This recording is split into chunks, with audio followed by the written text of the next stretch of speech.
sounds. Now, we're about to hear a story of resilience, determination, and identity.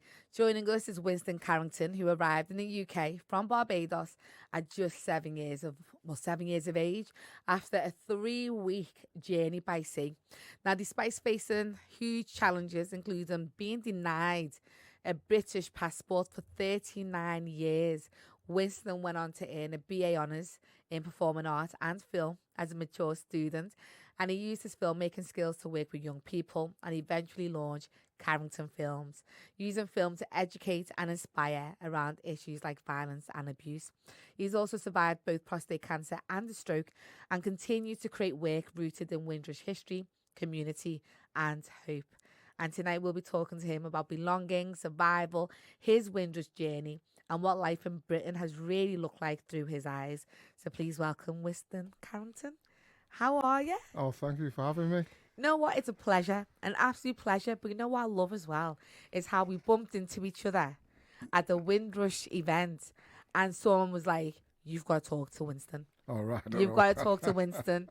And it was just, it's nice to have you in the studio. Oh, it really is good to be here. Honestly. Yeah. So let's start with your journey. Can you remember coming here at the age of 7? Yeah, because so I remember going to get my passport photo done. Yeah, going up this little building in Bridgetown, going up the stairs to have my photograph took, and because my mum came the year before. So my mum came 1957 and I came 1958 the year after. The reason that I came is because I was a bit of a wayward one. When my mum left, I went off the rails a bit because my mum was everything. Yeah. So I went off the rails, so she sent for me. So I had 21 days travelling here on a ship. When I say on my own, we might as well say we were on our own because we were like in cabins, and there was 4 people to the cabin, so we had a lady that used to look after 3 of us. And one night I woke up and she'd gone. So she'd got off her. I don't know where she'd got off. Yeah. So the next night I pretended to sleep. And she came and she checked us on and she got off. So then I got up and went around the ship. And from that night onwards, for 21 nights, I used to travel, just explore the ships. And I landed here in England, in Southampton. And I remember when it was night time, because we came during the day, but we had to wait to get the train. And it was like a steam train in those days, it was like chugga, chugga, chugga, chugga. And I remember coming up and seeing all these like chimneys with like smoke coming out of them and fire coming out.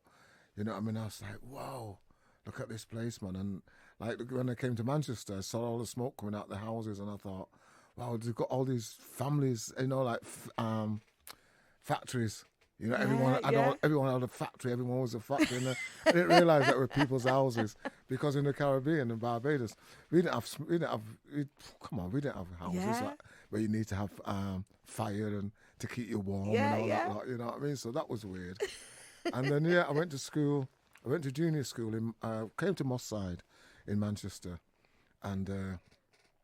So I went to junior school in Moss Side, and that was really bizarre, because I came from a very small little, what you call it, a prep school here. You'd call it like a very small school, to this massive big school in England. You know what I mean? And they had the roof on the roof. They had a playground on the roof of the school. No way. It was crazy, you know what I mean? And all that was, I remember and the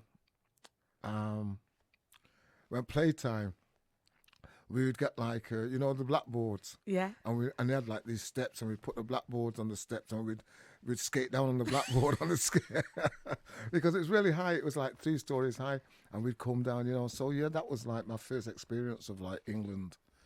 Yeah. And coming then and go. So was Moss Side? Was that the black community then, or did it eventually become the black community? No. Moss Side was all the black community. Yeah, so we moved here, and then we moved into. So my mum had sold a house in Barbados to come here, because it was that was the time when they said come over, etc., etc.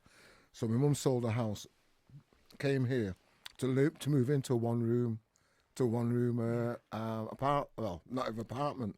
Yeah. It was like a house, and they had like all these different rooms, and we used to rent the rooms out because no one would really rent to us. Because when I came here, I remember seeing in the window no blacks, no Irish, no dogs. Yeah. And that was like two doors down from where we were staying, and that was on Monson Street. And I'll never forget that, you know. Yeah, that was really bizarre. And isn't it funny that as a kid you remember all these things? And my mum was born in London, and where they were staying, my grandparents, they actually, when my grandma got pregnant, the landlord said they had to leave because she didn't want black people having children in her property. Yeah. You know, it's like saying, I don't want dogs in my property. Yeah. Do you know what I mean? And you think, it was weird. That was only in the 50s. Yeah. You know. So yeah, for real. It's crazy. And then, so my mum then had to throw a partner, and partners where you get a group of people and they'd all put like, say, £5 in or £10 in a week in, and you'd get 30 or 50 people. And then each week you could draw that money. That amount of money, so that's how my mum was able to buy her house. Amazing. You know, so yeah, and that was called a partner. Yeah, and I went to school. I went to junior school here. I went to senior school.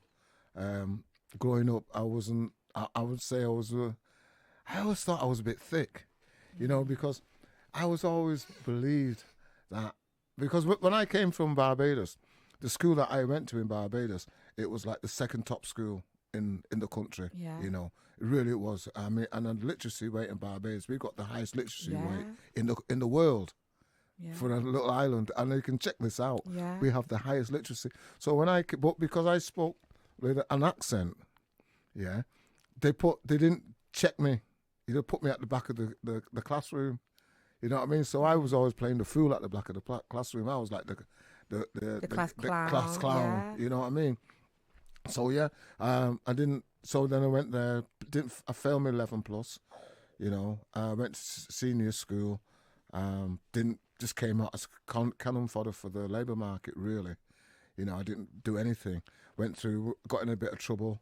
And then I went to Denmark for 2 weeks, and stayed 10 years. Wow. and that kind of like changed my whole aspect on life because I didn't know anyone in Copenhagen. So I had to be myself. So when I came back, I was a totally different person because, to be quite honest, the reason I went to Copenhagen is because I had done a little jail sentence. Yeah. And when I came out, I thought, if I stay in England, I'm going to go back again.